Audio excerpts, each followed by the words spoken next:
Good morning, everybody. Thank you guys for tuning in again. I'm back today. No puppies to bite my hand the whole time. But I do have my mug. Okay, welcome back for the final episode of Highlighting Heroes Week on Bright Minded. Friday is for the future, staying engaged and positive. I love when Shirley from Beauty to the Street said, wishing is for birthday cakes and shooting stars, but taking action and creating the changes that we want to see is how we get the goals achieved. I want to start by sharing some more submissions that we've received and then share a little bit with you about what's been on my mind as we close this week. Our first fan submission comes from Jose in Chile, who highlighted his fairy godmother. I have one too, Dolly Parton. Jose says his grandmother is a seamstress and she donated 1,000 masks made by her to the workers of an agricultural company in the area where he lives. So that is amazing. And Jose, thank you so much for sending that in. Our next one is from @Cyrus Support, who says her friend is her hero, Lena. So I want to say thank you to her for cooking the food and providing the meals to homeless people and to all who can't afford to buy food right now because they lost their jobs and have no money. She gets up at 5 a.m. every morning to make food for her community for free. And she says she feels inspired to make something that could help people during this dark time and that every life matters and we should take care of one another. I love that so much, and it reminds me of the conversation, again, that I had with Shirley earlier this week about how much a difference one person can make just by caring and being kind to each other. So, Lena, you are a hero. Our last one for today is honoring the American Foundation for Suicide Prevention, national organization, and the Indiana local chapter. American Foundation for Suicide Prevention in Indiana is creating and supplying flyers with information about local mental health resources to bars and restaurants that are still offering carry-out and delivery to be included with every order. This helps at-risk individuals getting connected with much-needed service and overall helps keep people bright-minded. That is so cool. So thank you so much for sharing awareness about help and resources during this time. There are so many people in need, and that's an amazing way to get those resources into their hands. It was so important for me to highlight heroes this week because this crisis was developing super quickly and the impact on what it meant, especially for vulnerable communities who are already too often overlooked. So this was important to highlight those vulnerable communities that even now in this pandemic can be overlooked and how incredible activists and leaders are already responding based on their experience and their passion. What stood out to me this week is that the issues and injustices we talked about aren't new, but the pandemic has highlighted them. What stood out to me this week is that the issues and injustices we talked about aren't new, but the pandemic has highlighted them even more, whether that's inequality when it comes to access to healthcare, financial stability, housing. And you know Happy Hippie has always been about mobilizing young people to confront injustice and do their part by taking action. And this week I'm really honored that we highlighted amazing people working on the grassroots level to confront these injustices and help us learn more about how we can support them in this time and beyond. So many of us have been talking about coming together, and I really wanted to show everyone, no matter your identity or skin color or country of origin, can make a difference. We talked about healthcare with badass pathogens expert who is also a Pakistani American mother of 3 and a Venezuelan doctor who now works in New Orleans, or Chef Andres, who came to this country when he was 21 and grew his business here and around the globe, or people who identify as Native or Indigenous, and women leaders, and so many more this week. So this is all about all of us and the power of change that we can make, and including everyone, especially the people that are underrepresented. So one idea that has come up so much this week is that we're using this time as a wake-up call to really make change, to change these injustices and press forward so we don't go back to the pre-COVID-19 world, a world with really deep inequality. I love that that's kind of been something that we've talked about all week with every guest. So even though all these guests are all so unique and so different, the kind of like common thread we've talked about is that this isn't new information. It's just being brought to the front and center, and a spotlight has been put on these issues that already existed through this pandemic. So that's why I'm really, really excited to close out this week talking to people who are pushing us to think about action and the future and how to stay informed, how to stay engaged, and to use our voice to make a difference all the time.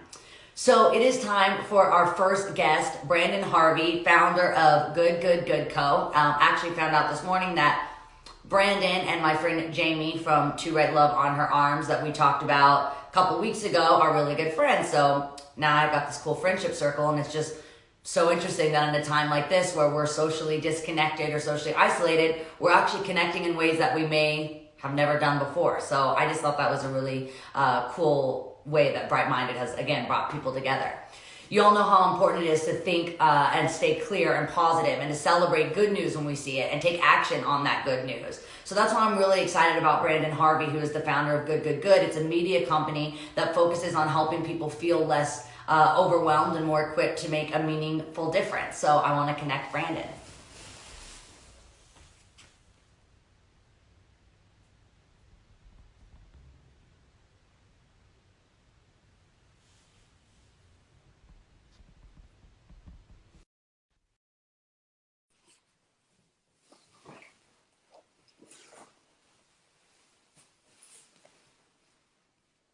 Hello, how's it going? Hi, Brandon. Oh my gosh, this is so fun, Miley. I'm so excited to be here.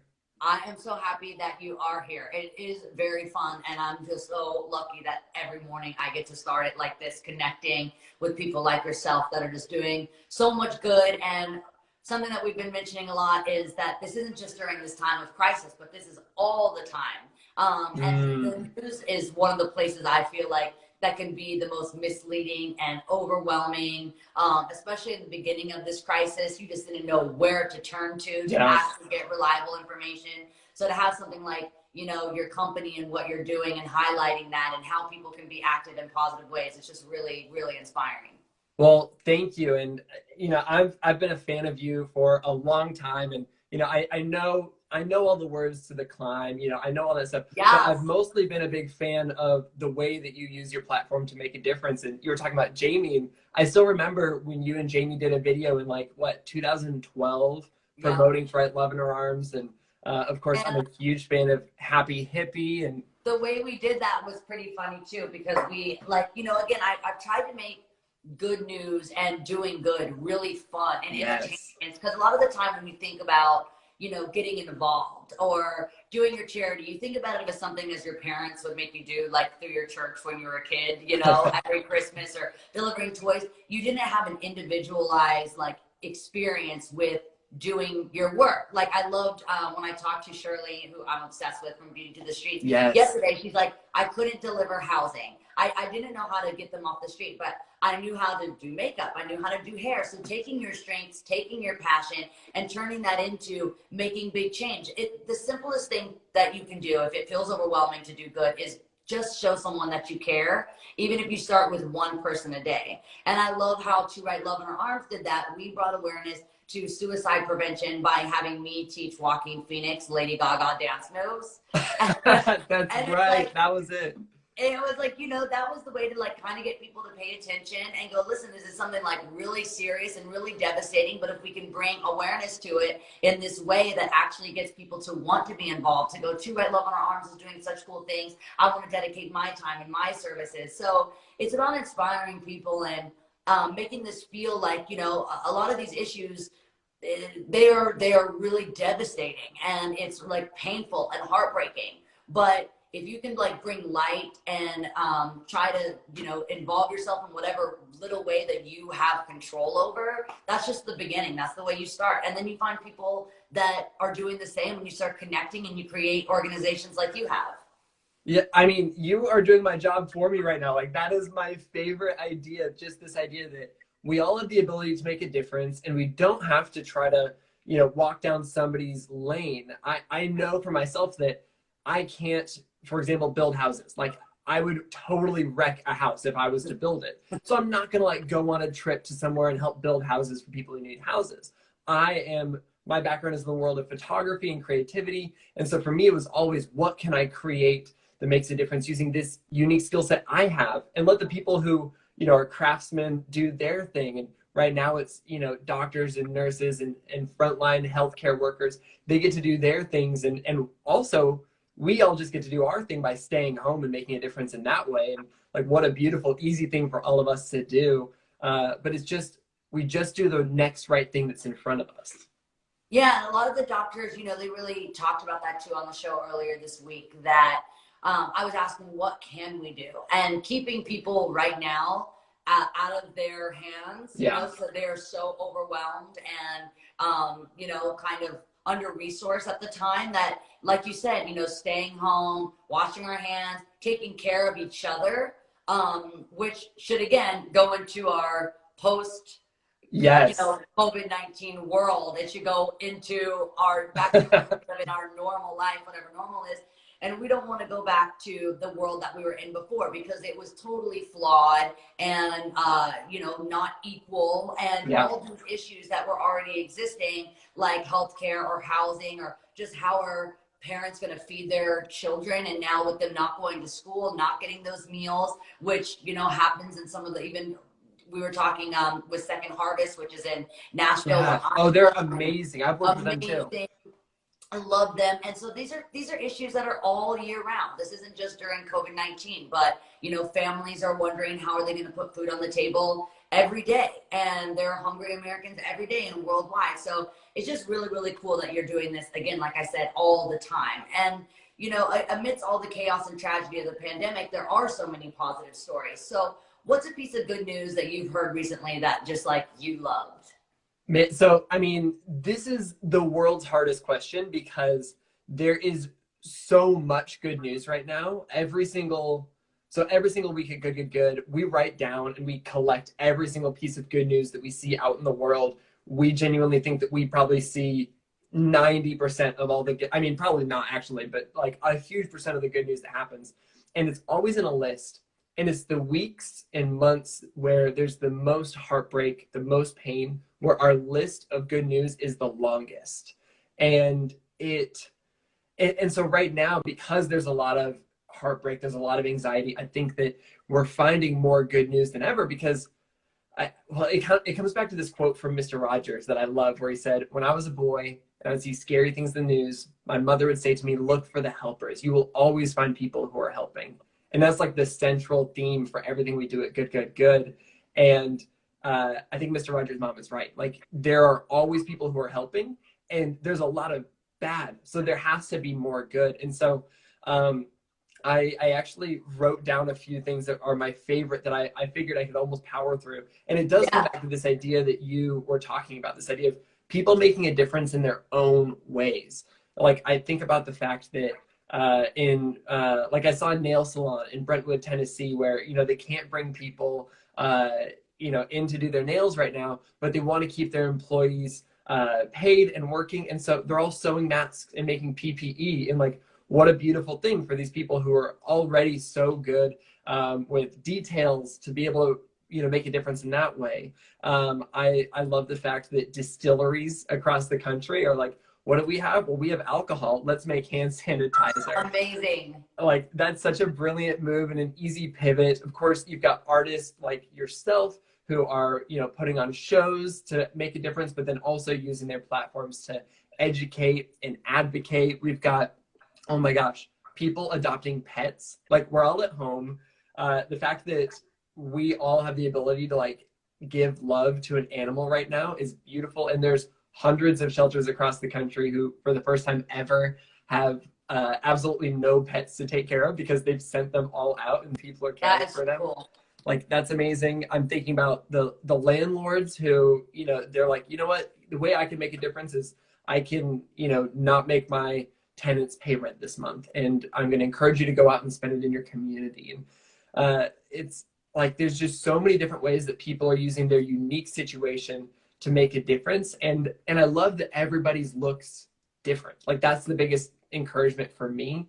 And so I don't know. That's what gets me excited. And then thinking about like, what can I do? Like, what are the things I'm uniquely positioned to do that I can step into and encourage people to follow the same path and do the same thing themselves. That's exactly how I've been feeling all week. Like, I'm like, okay, yeah, it's amazing to share, but now I want to do also, Yes. so it's really important for us when we're like hearing what everyone is doing to go that spark that goes, oh, Yeah. that's something that I could do. I live this many miles away from this food bank. I could ask my neighbors safely, like collect what they want dropped off and like make that run. Since Yeah. as little people leaving as possible is great. If you can, there's just so many ways that you can come together as a community safely, even though physically we need to stay distant. We need to stay that 6 feet apart. We need to be wearing those masks. I've had a lot of fun, like customizing some of my masks, taking old t-shirts and sweatpants that I was going to donate, turning them into the mask, and then I can donate those as well. So it's just really fun with leftover things that we have at home to be able to create these masks. I've had a really good time with that. Yeah. So any way that I could turn this crisis into a form of creativity, I'm definitely into. And that's also a great point, because I think that when we allow ourselves to tap into our creative sides right now during this time of, a lot of anxiety, we're also kind of taking care of ourselves. And it's that, it's the oxygen mask metaphor of you've got to put on your own oxygen mask before you can put it on for somebody else. And if you're not taking care of yourself, it's really hard to make a difference. And that's the other thing where I think it's really important that you're focusing on the helpers, celebrating good news, so that you don't feel overwhelmed all the time, because that's the only way you're going to be equipped to make a difference for others. Absolutely. And I want to talk about, social media, since that's how you and I are connected right now. And that's how a lot of us will connect at this time. There's a lot of misinformation, trolling. Why is it important to use social media for good? And how can we encourage more of that? Yeah, well, I mean, first and foremost, I think that anytime there's bad in the world, it's super important that we engage and respond with good. Like, we have to overpower the bad with good. Yeah. And so, if we all just like leave social media because it's filled with bad, then it's just going to be filled with bad. And so we've got to do our part to fight back against that, because I believe that's a battle we can win. But it's, it's a hard battle. It's something that's tricky and difficult, but I believe it's possible. I think, coming back to Jamie and To Write Love in Her Arms, like, they proved that to be true back in the MySpace days and still continue to prove it to be true. Obviously, this, this show you've created is case in point. But yeah, I just important. I think that some of the best ways you can do it is by sharing the good things that you are doing, and allowing that to be an example for others, but then also sharing goodness in general is huge. Oh, absolutely. Am I cutting out? I want to thank you so much for all the ways that Good is doing so much good. And thank you for keeping us bright-minded all the time, not just during this time, but always. You are the best. It paused. Hold on. And I cussed. Hold on. It's like, fuck, I gotta hear this. Okay, hold on. All right, you're blurry. You're coming back. I have no sound. Hold on. I'm reconnecting you. Sorry, y'all.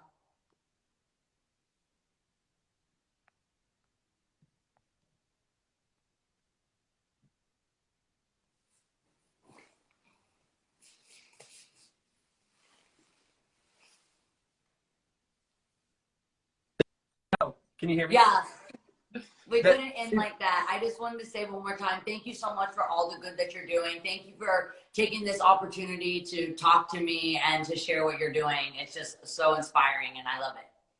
Thank you, Miley. I'm so appreciative of you and all the good you do. Like, we literally highlighted Happy Hippie in our good newspaper, like our last issue. It's so fun.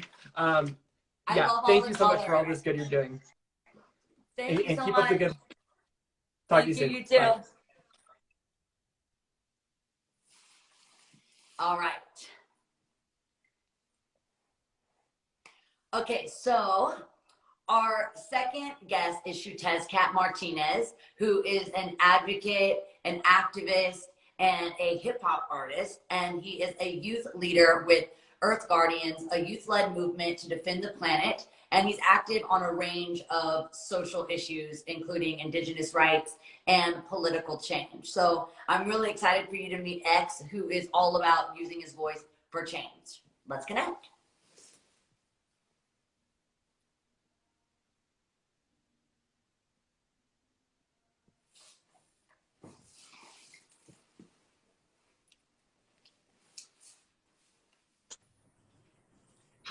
going? How's it going? Good to meet you.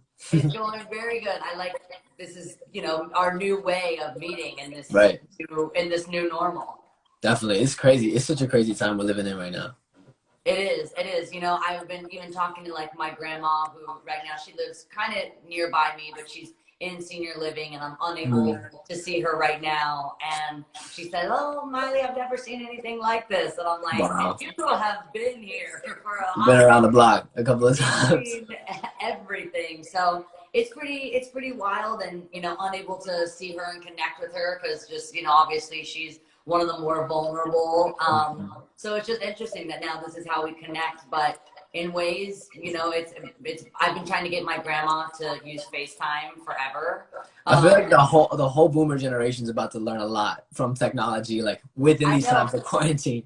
And I've been reading a lot actually about how learning a new skill fights all these like Alzheimer's and dementia. And so I'm like, my grandma's gonna like get something, like use her brain in a whole new way. She's got Zoom and she's talking to there's 5 of us. So she's got all of us yelling at each other the same way we would be if we were in a house, but in all these different squares. And, but obviously this is a really new time. This is an idea that we're all kind of adapting to a new normal, but your work isn't new to you. This is something you've been doing way before this pandemic and something you'll continue to do after. So you've been involved for so long, way before the pandemic. How do you think that this pandemic and what you've been fighting since before are connected? So the climate crisis, environmental issues, how do you think that this pandemic is different and impacting what you've been inspired to fight for?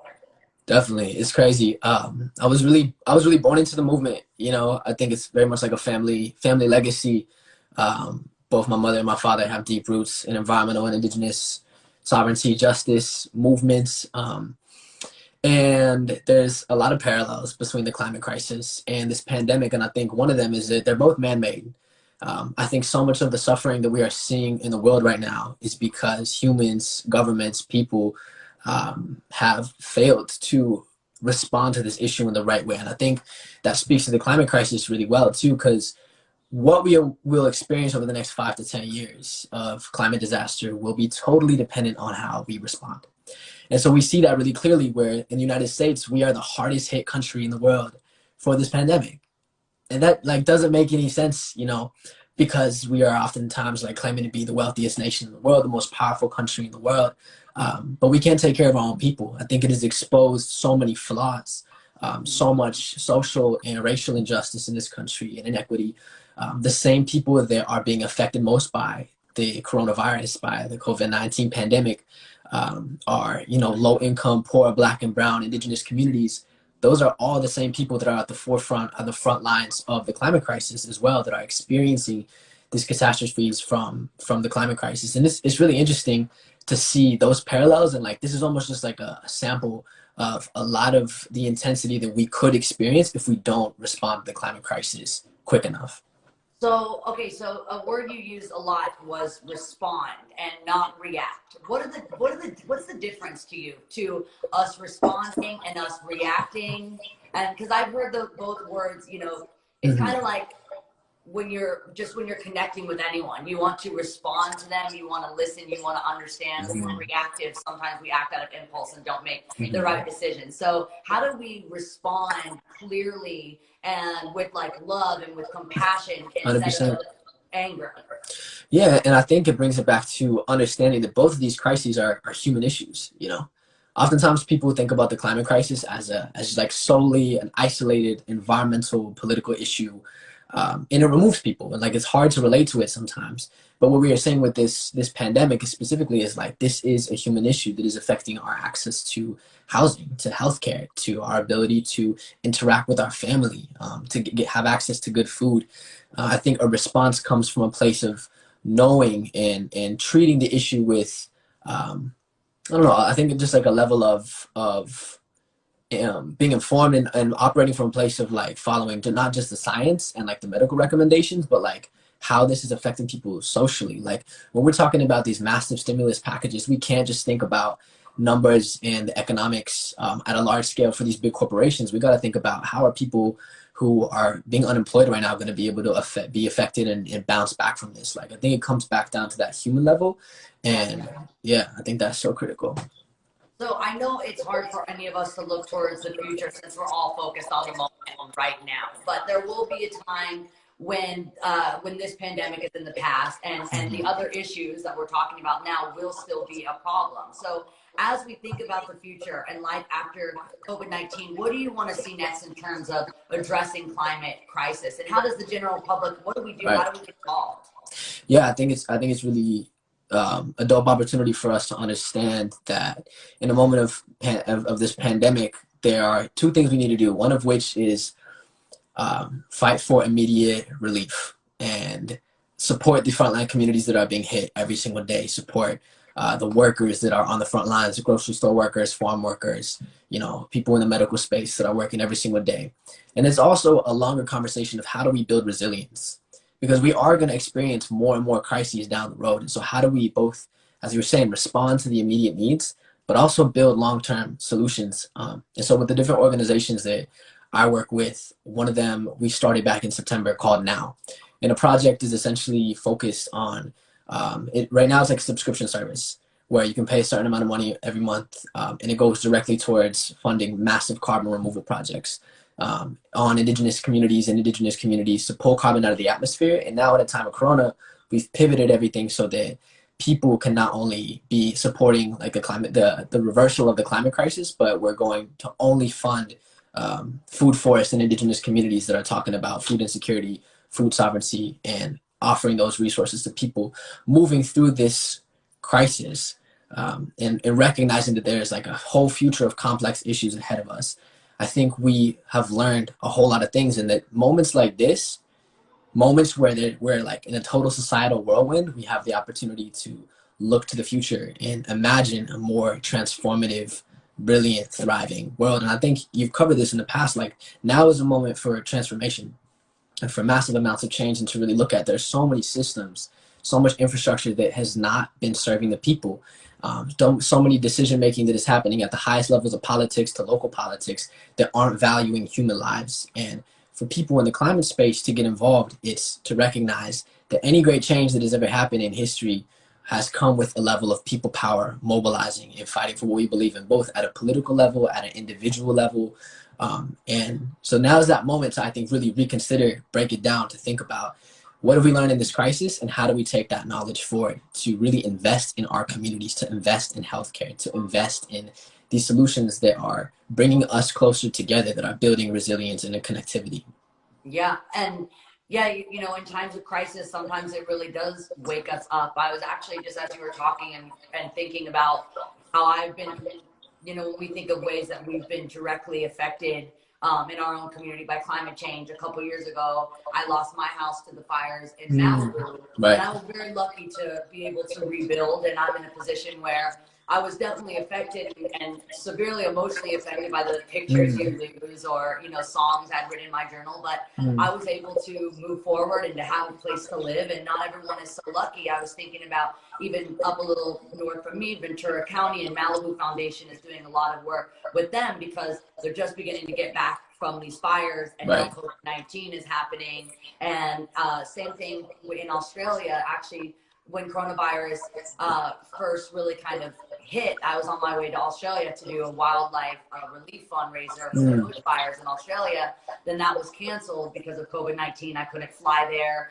But Australia is getting hit really, really hard right now as they are just kind of coming back from these bushfires and still trying to mend from that. So just a lot happening at once. So energetically, it just feels like it's really a time that we didn't wake up to the gentle warnings. And it's, it's time that this is really something that Shirley said from Beauty to the Streets the other day too. The reason why this is getting so much focus is this is happening to all of us. That is true. But again, I'm affected in a very different way than some of the most vulnerable populations, 100%. as I am always. And I'm not blind, or I am not aware of that. I'm very aware of that, which is why I created this platform to try to highlight those issues, because the way I'm affected by COVID-19 is not the regular experience. That's not what most people worldwide, not just in this country, are experiencing. So there's an awareness of that. And I wanted to create this show also because a lot of the news that I'll get is only news about my own country or even Right. my own city. A lot of my news is curated for Los Angeles.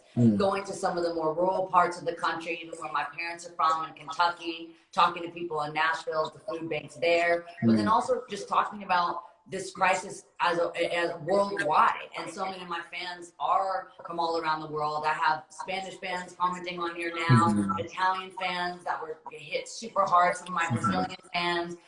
So just using this platform to connect all of us, even though we're all so different. Again, this is kind of bringing us together in the way that we're all being affected, even though the way that we are affected is really unique to one another.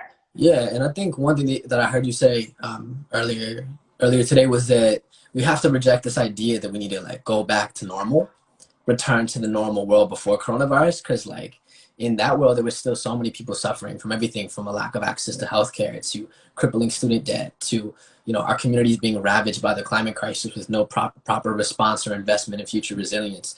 And I think now is this opportunity to look at how do we transition into a world where we are responding to the greatest, most existential threats that are going to continue to impact our society.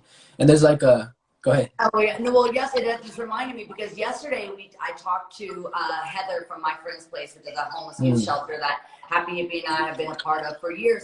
And she said that she really had to educate the youth that were coming in to get their usual socks and food because they didn't really actually know what was going on because life wasn't that different to them during COVID-19 to it was before. They can never have access to the water and food that they need. They never have the option of housing and being taken care of, by our city. So really life didn't change that much for a lot of the homeless youth in LA. And so just realizing that a lot of the populations that we are talking about, this is a pre-COVID-19 issue that is being highlighted by the pandemic. Because now we're really seeing our cracks and our flaws in the infrastructure. This was already an issue. It just wasn't getting the attention that we're getting it now.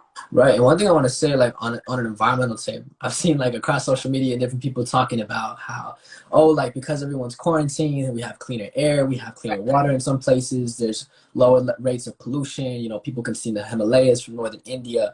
And while some of these stories are true, if we think about it, like, yes, we want cleaner air. Yes, we want cleaner water. Yes, we want a stable climate. Yes, we want to transition away from fossil fuels and stop burning so much oil. But that shouldn't come at the cost of millions of people losing their jobs, thousands of people losing their lives, economic depression, and so much fear and uncertainty. And I think in indigenous communities and a lot of the way that I was raised is that there is no separation between ourselves and the natural world, and nature, our water, our air.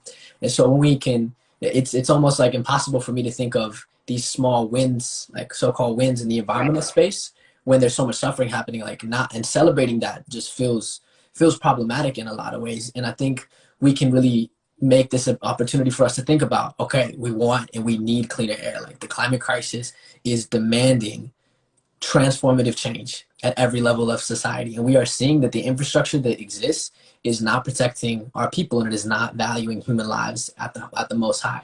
And so when we move forward, when we look at the 2020 elections in November, when we look at the elections down the ballot of other representatives and other local politicians who are running on platforms, we need to be looking into the future of who is going to build a platform and a space for us to transition into a beautiful, thriving, healthy, positive, powerful place where we are able to be more unified, where we can see that we are fighting for one another. And I was a surrogate on the Bernie Sanders campaign and worked really hard in different spaces with that. And I saw that you had Elizabeth Warren on the other day, and like these different political leaders who are fighting for really important issues.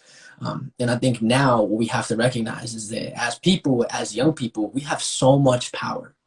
We have so much power to push the envelope on any issue we care about, whether it's gender equality, the climate crisis, social and economic justice.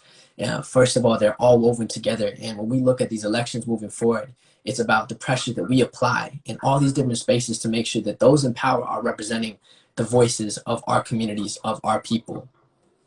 That was actually my next question. So something I was talking with Elizabeth Warren about yesterday was about her plans to make sure that we can all vote safely in November, because staying healthy and you're right, is those shouldn't come at cost of one Yeah. another. So I was talking about our plans yesterday and how we protect our democracy and make sure that we don't have to choose our right to vote and our health. So can you talk about what the elections mean to you, and what would you say to people who aren't politically engaged right now? Why is it so important? Honestly, I spent a lot of my life being really involved in social movements, but not so engaged politically. And it wasn't until the last couple of years where I realized like these spaces can be really transformative when people apply pressure. And one of the movements that I was really involved with is a grassroots movement to stop this pipeline from being built called the Keystone XL pipeline. Yeah. That happened, a handful of years ago.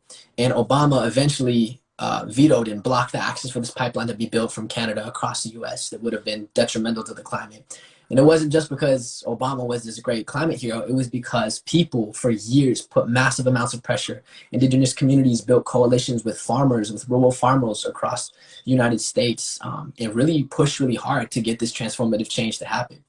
And when we look at the political climate, young people have completely changed it, have made sure that politicians across the ballot have acknowledged the climate crisis as a top issue for our generation. We have completely pushed the entire Democratic Party closer to a Green New Deal platform, which is the comprehensive and really the only comprehensive vision for responding to this crisis through a lens of justice and equity. And I think it's really powerful for me to look at different organizations like the Sunrise Movement that is doing a lot of political organizing around the climate, and seeing that these issues are not just distant issues in the future to be debated by politicians, but if we want to make sure that our voices are included, we have to apply that to the process immediately. The margins of victory that happened for Bernie's campaign in various states happened because young people turned out to vote. And when we think about, what this November election particularly means, it's like there's a lot on the line. Not just because of this virus, but because, as you're saying, so many of these other systemic issues that have been here for generations that have been continued to be impacted from colonialism and the enslavement of African peoples and so much intense violence, like at the foundation of this country. And for us to talk about building a brighter future, envisioning what we want the world to look like, getting politically engaged is one step in that process, and voting is like an entry level process and an opportunity for all of us to take. And we, again, have a lot of different champions that are fighting for a Green New Deal down the ballot that aren't just running for the presidential office, but for various different levels of power, and recognizing that local politics is also really important, because I think one thing we've seen with this pandemic too is there's actually a lot more local leadership that is happening in these times, even in federal leadership. Lots of states and local governments are doing their part much more than the federal government.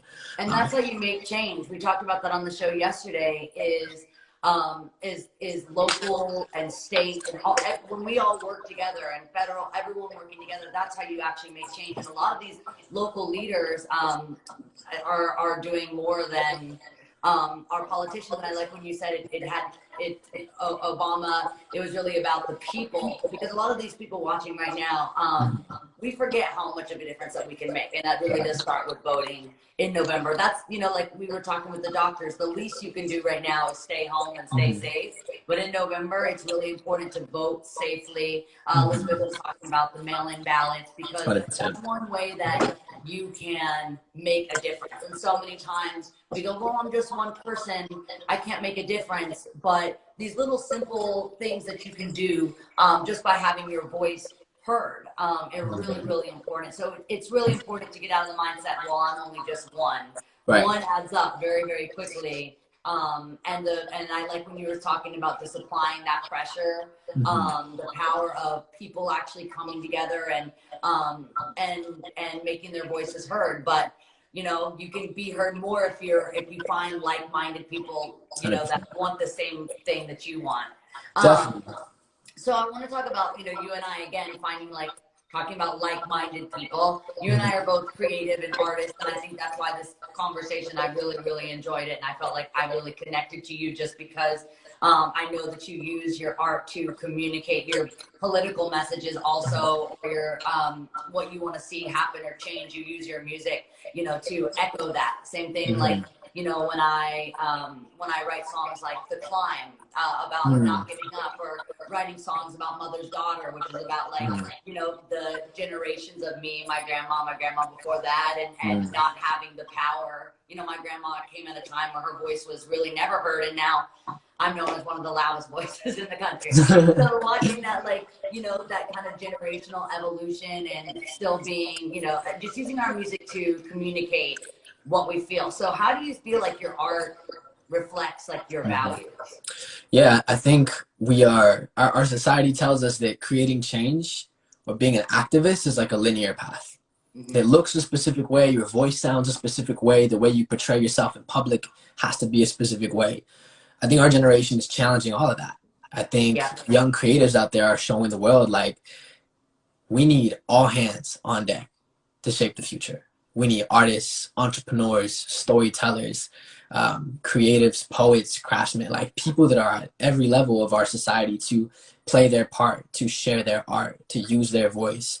And for me, you know, who grew up like just super in love with hip hop culture as a powerful tool to wake people up, to authentically connect and bring people together in a different way. Because I've been public speaking in and out of the UN, giving TED Talks since I was like 6 years old. Yeah. And when I started going on tour and performing and playing for hundreds of people, thousands of people, tens of thousands of people, the energy is different, because it's like a space where we can really come together.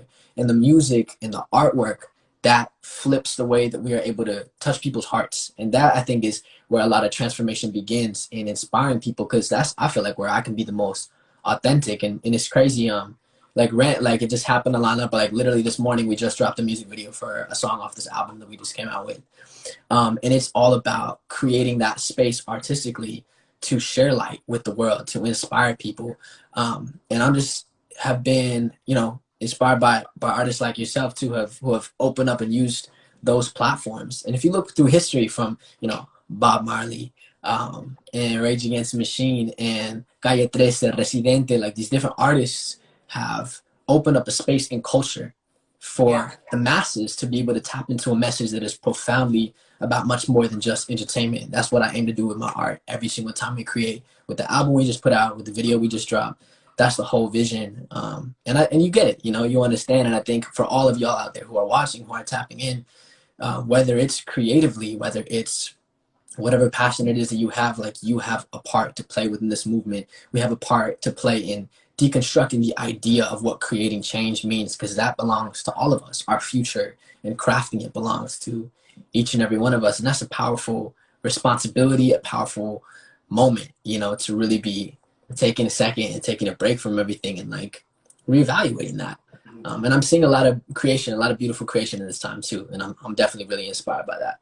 Absolutely. And if you don't write music or write poetry, you know, in ways of painting, or even I was talking to a photographer about taking a selfie a day, so you like see the experience from all these different people, from all these different places around the world. One of my favorite artists, there's like some self-portrait artists, and I was actually talking to an LGBTQ historian that was saying journaling every day, your experience, that's how history is really written, from every individual, from the general public's point of view. So journaling is a way to be creative, even if you're not songwriting or writing poetry. Journaling what you're feeling, how you're being affected by this pandemic as an individual, and that like makes history. Your personal experience is what creates history, and to share that. So I definitely encourage, you know, painting, creating, writing, but also just something as simple as just journaling your experience through this. Right. I want to thank you so much. I could not think of a better way to like close this week. This has been such an awesome conversation, and I think it really reminded all of us that this is something that we should have been fighting for, or maybe you were pre-COVID-19, but it's definitely something that has to go past this pandemic and become a part of our everyday life. 100%. Yeah, I appreciate the time. I appreciate you opening up the platform. And I'm glad you have new music. I'm gonna listen right now. Yeah. I'll send you the link. All right. See you. Thank you. Peace. All right. I want to thank you guys so much for being a part of Bright Minded. I want to thank you guys for being a part of Bright Minded Highlighting Heroes this week. This week has meant so much to me, and I've learned so much from the incredible people, and I'm just getting inspired to talk about all these issues, and they're affecting so many people around us. And now I'm just so much even more passionate, and we can all make a change going forward with issues like healthcare and economic security and housing and access to food and clean water and taking on the climate crisis. And even though Bright Minded is coming to an end, this is really just the beginning for myself and for all of us. There's so much hard work that needs to be done, and together we're unstoppable. But first, we have to get started. So don't stop highlighting your heroes, and don't stop being a pause. Okay.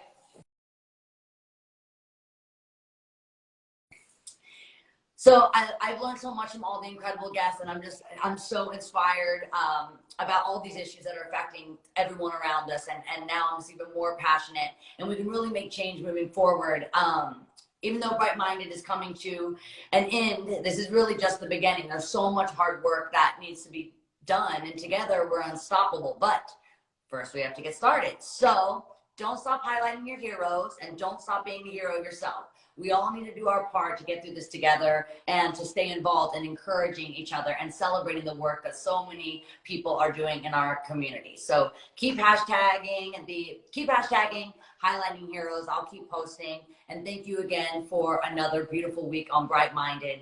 I've enjoyed learning so much and connecting with all of my guests and also all of you watching. So I love you. Stay lit, everybody.